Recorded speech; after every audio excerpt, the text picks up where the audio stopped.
Welcome back to the Rally Room. It is Wednesday morning, so thank you for joining me. By the time you hear this episode, it will be Friday. I'm Emiliana Guereca, your host in the Rally Room, where we go beyond headlines and into the systems that are shaping our lives, policy, and whatnot. So thank you for joining me. What are we talking about today? Well, today we're talking about what I'm calling the Insurrectionist Fund, what the Insurrectionist Fund is doing, what the president has said forth. So that's what we're talking about. So it's Wednesday. By the time you hear this episode, it will be Friday. So let's get into it. The Riot Fund. What is it? We've been told for years that President Trump had nothing to do with the January 6th insurrection. We were told it was bad actors, it was overblown, it was a love fest, it was not an insurrection. But now we're looking at close to a $2 billion fund, a $2 billion fund that will help those that say that they are caught up in the legal system, to help with them because of what they did on January 6th. So all of a sudden we need close to 2 billion to clean up this mess. And so it is taxpayers' money, right? So this is a what they're calling a victim compensation fund, and it really is. It's a riot fund, and yeah, we're getting we're getting gaslit. So buckle up, buttercups, as Gavin Newsom would say. What we're talking about is taxpayer funded bailout for insurrectionists. That's what it is. He's not calling it the Insurrectionist Fund, but that's what it is. So the Department of Justice announced the creation of the so-called Anti-Weaponization Fund. So $1.8 billion fund tied to the settlement agreement involving the President Trump, his family, and the investigations into the leaked tax returns and federal probes. So the administration, yeah, they're saying it's not political. Okay. Americans are not stupid. We know it's political. And we understand that they're virtue signaling to the patriots. We understand when politicians are trying to rewrite history right in front of our faces. So the administration has spent years saying it had nothing to do with January 6 rioters. It was a misunderstanding. The investigations were unfair, and that it was political prosecution. So all of a sudden, there's money, there's no formal apologies. The process who they're talking about is the patriots, the MAGA Reparation Fund, and the MAGA Reparation Program is what it should be called, because those are the only people that were rioting. They were climbing into buildings, that were breaking glass, that were hurting people. They were out there looking for Nancy Pelosi, out there looking for AOC, all because the president continued to lie about a stolen election in 2020. That's that's what it is. That's what we're talking about. And he's continuing to lie and gaslight, the gaslighting, and then what it looks like. So January 6th wasn't violent, is what they said, and yet the pictures from every single press outlet shows that it was violent, shows that people were arrested, shows that they were there to cause trouble. People had weapons. There are people currently in jail based on all of this, right? And they continuously said that he was not involved, that he did not know anything about it. So then the question is, why create a compensation fund if it wasn't an insurrection? Why create a close to $2 billion fund to bail these folks out?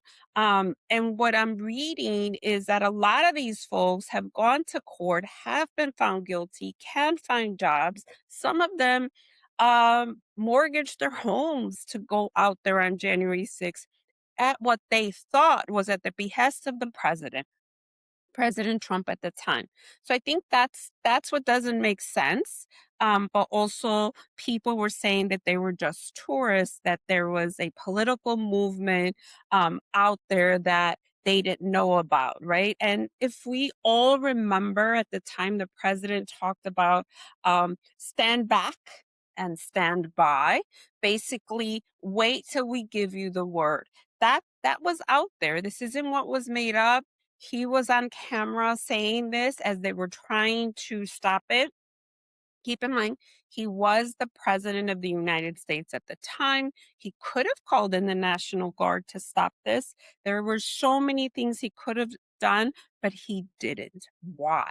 Why did he not call in the National Guard when this insurrection was happening in January, the January 6th insurrection? So you can't have it go both ways. Pick one. You were either involved or you weren't. And now we know that you were, based on what we're seeing of this fund, right? So what we're talking about also is this is something that has always been out there for the liberals. The liberals were supposedly being paid to protest, being paid to do all of this by supposedly George Soros. So I don't know, it sounds like they are being paid to be insurrectionists. Maybe it does pay to be an insurrectionist, as we can see. And so all of this is that they're being repositioned as victims. The January 6 rioters are being repositioned as victims in a way that speaks to them applying for funds, that they aren't insurrectionists, that they're patriots, and they were wrongfully prosecuted. But what happens here is that there's no accountability and really no consequences to what happened, right? So if you repeat the lie enough, if you repeat it enough, people stop remembering what the reality was. People stop remembering truly what happened, and we cannot let that happen. So the reality is that they were insurrectionists. There was a failed coup. They created chaos, destruction. I mean, officers on the scene were beaten with flags. Lawmakers were running for safety. If you just look at the pictures, windows shattered, threats of executions. There were chants about hanging elected officials, including his vice president, Mike Pence, at the time. And so I think that the real tragedy here is the gaslighting of the American voter, the gaslighting that happened. And a lot of these people lost their livelihood. A lot of these people lost credibility within their own community. And what happened post, right? So here we are, he's in his second term, and he is setting up this fund for the victims. So he can no longer say that he wasn't involved, because at this point, the government is helping and bailing out the insurrectionists. And so my first thought is, we need $1 billion fund for women. We need $1 billion fund for healthcare. We need $1 billion fund for childcare, $1 billion fund for education. There's so many ways that we need money for infrastructure instead of bailing out insurrectionists, right? Instead of bailing out people that decided to participate in a failed coup, right? We need $1 billion fund to help these separated families and children. We need $1 billion fund to get back to being whole in communities. I mean, there is no one bailing out the average working person, but we are out here ready to bail out insurrectionists, ready to bail out a lot of these men that were there to cause chaos, harm, and violence. Right? We need $1 billion fund to just educate voters on voting rights. Why can we not find that money for that? We continuously fund wars. Now we're funding the insurrectionists victim fund, MAGA fund. That's what it is, right? While everyone out here is trying to figure out how to pay for gas, how to pay for groceries. And as they weren't insurrectionists, they're going by about their lives as everybody else does, right? So I think that there's going to be revolt from his party. There's definitely revolt from Democrats. I think that no party should be producing a fund to help insurrectionists honestly make money. No party should be funding that because it isn't just about the money. It's also about the legacy. It's also about the legacy of what the White House stands for, what the president stands for. And what we're looking at is a president that is okay with an attempted coup, and a president that is okay with violence happening. Um, when the election doesn't go their way, right? So I think that the structure that he is building is saying that political violence is okay because that's what it is. And I'm going to repeat this again. When democracies fail, they fail women first.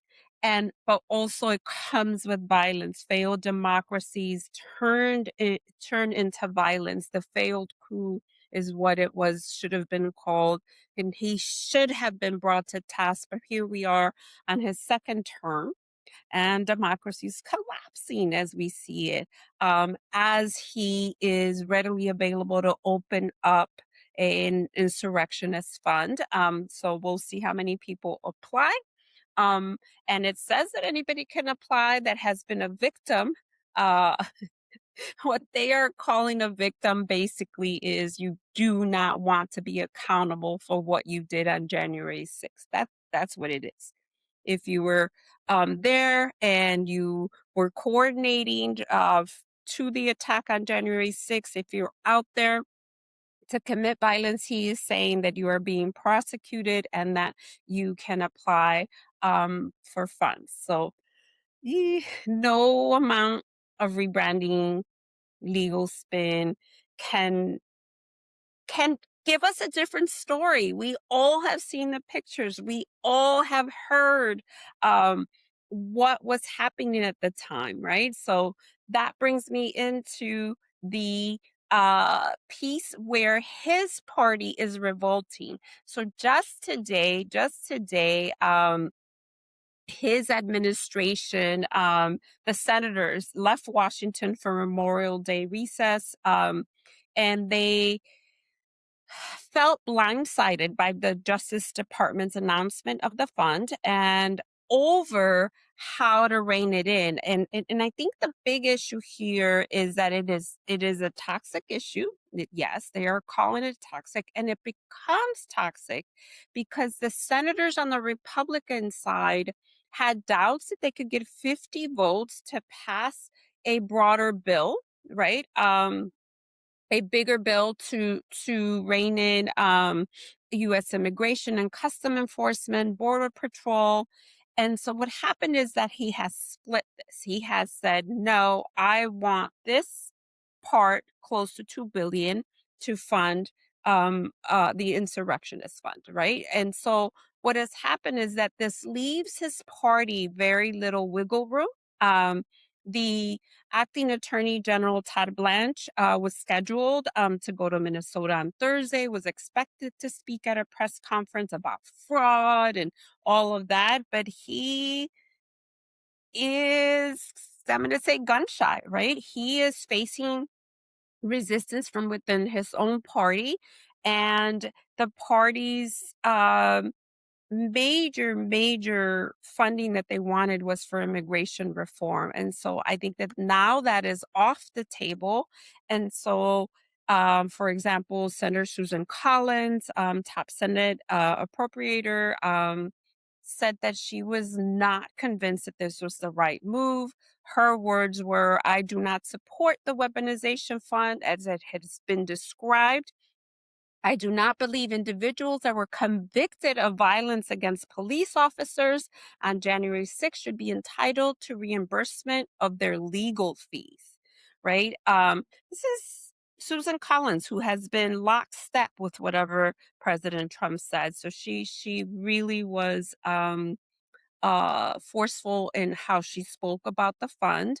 And then you have North Carolina Senator Tom Tillis threatening to vote against the party's reconciliation bill if this was included in the fund. He talked about that it was gimmicks. Yes. And he talked about that there shouldn't not be any restitution to those that pled guilty, were found guilty in a court of law for insurrection and violence. So he was really not happy about the fund. Um,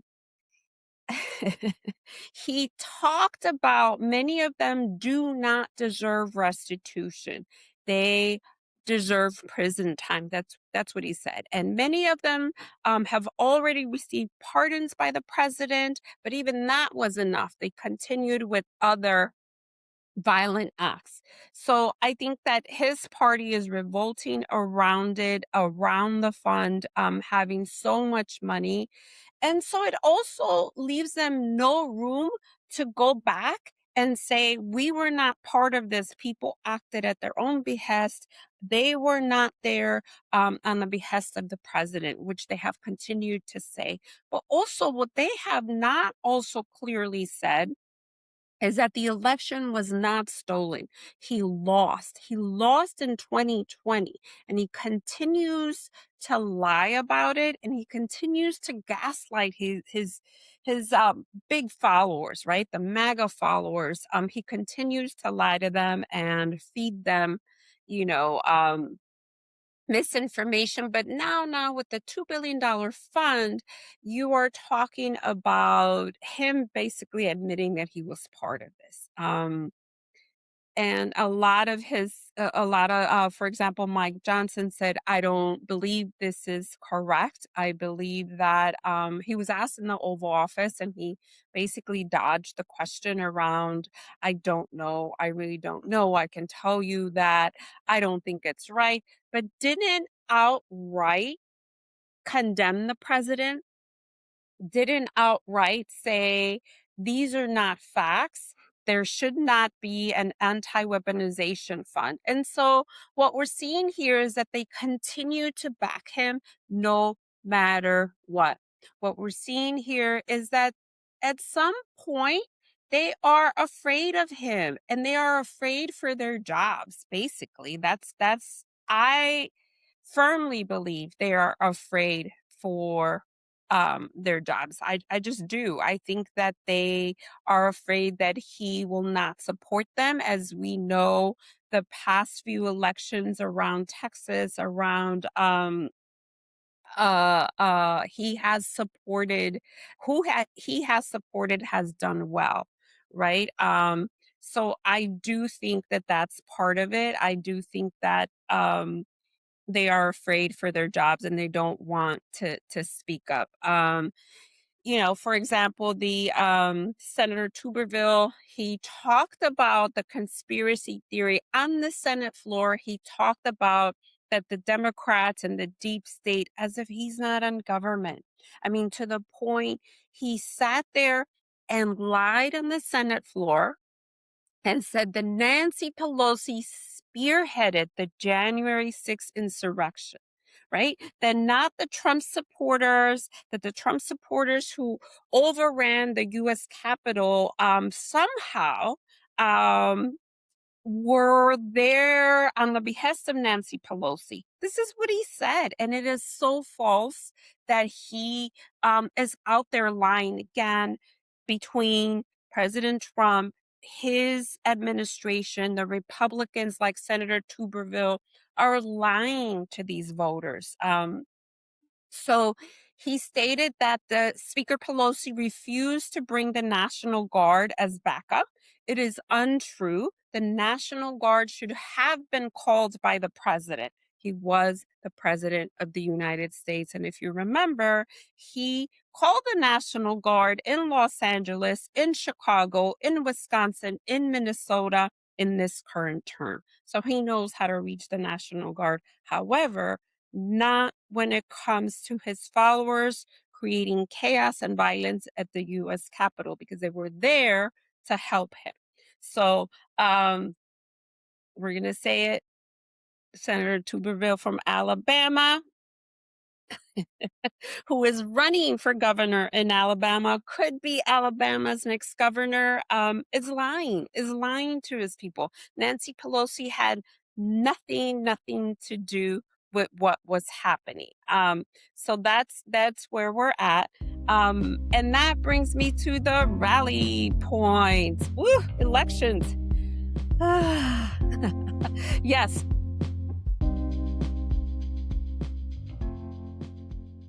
So that brings me to the rally point and all the women running across the country and making sure we get them to the finish line, what is and what isn't. So as we know, some of the early elections are underway. I am in California. So in California, we are looking at a midterm election for governor, for mayor in Los Angeles, all kinds of offices that have opened up. And I'm researching here, so making sure I have um, all of my uh, stats here. As we all know, the race for governor in California is to replace Governor Newsom. And while we had some female candidates, they haven't quite broken it to the top. Betty Yee stepped down from running for campaign, and then the person that was the top at the time was Eric Swalwell, who again was then his campaign imploded after all of the sexual allegations and impropriety and him being a predator. So all of that and the exodus to the campaign, we still have a mess as we go. So who is polling at the top? We're talking about Javier Becerra. We're talking about Hilton, and so Chad Bianco, all male. And then we have, of course, Katie Porter, who's still running. So voting is underway. We will know maybe June 2nd, which is when it closes, June 3rd, to see who ends up really battling now for the position of governor in California.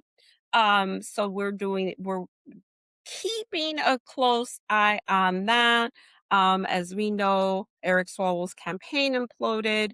And so Javier Becerra has been climbing. So hopefully, we vote for the most experienced candidate, which for this particular race, we're looking at Javier Becerra.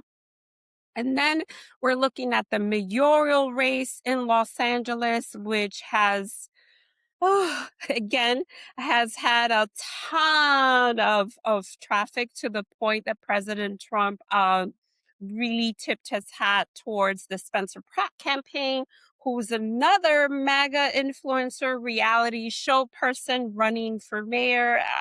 We need less reality stars in office, I'll say that. And their first foray should not be as the mayor of Los Angeles.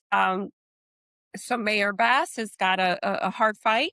So hopefully come June 2nd, we know who she will truly be running against, from Nithya Raman to Adam Miller to Spencer Pratt. We'll see who the top two are so that we can then go into November and vote. A lot of folks are looking to California for leadership. As we know, Newsom has termed out. People are talking about he may be running for president in 2028. We are not there. We just want to get through the June 2nd primary and then move into November, because there's just so much that's being thrown at us. So, rally point. If you have not voted, no matter where you're at in the country, go out, vote. It is your right to vote, not a privilege. It is your right to vote. If you don't know what's on your ballot, but you want to vote for a certain person, go out there and do that. Have your voice heard, have your vote be counted, no matter where you are in the country. So that's my stay there. Thank you for joining me today in the Rally Room. I'm Emiliana Guereca, your host. And if you like the episode, share the episode, be a guest on the episode, send me an email. If you have questions about the episode, reach out. I am at In the rally room, Emiliana Guereca, thank you for joining me, and we will see you next week.